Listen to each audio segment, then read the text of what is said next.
যদি আপনার মেটা অ্যাডসের রেজাল্ট গত 6 মাসে কমে গিয়ে থাকে, তাহলে দোষ আপনার অ্যাডের না, দোষ আপনার পুরনো নলেজের।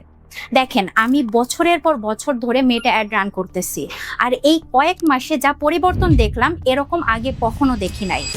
আজকে দুইটা জিনিস শেয়ার করি যেটা প্রতিটা বিজনেস ওনারের জানা দরকার। প্রথম জিনিস, আপনার হাতে আর টার্গেটিং কন্ট্রোল নাই। আগে আমরা কি করতাম?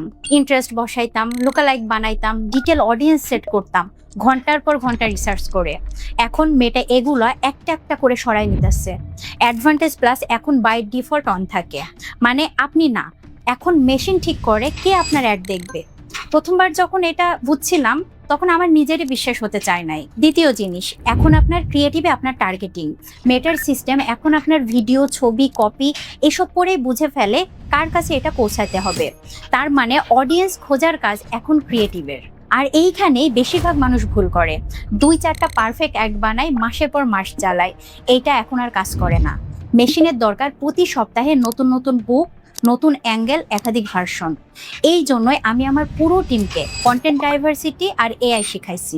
আসল কথা হলো 2026-এ আপনার হাতে যা আছে তা হলো আপনার অফার, আপনার ক্রিয়েটিভ ভলিউম আর আপনার ডেটা বোঝার ক্ষমতা। বাকি সব এখন মেশিনের কাজ।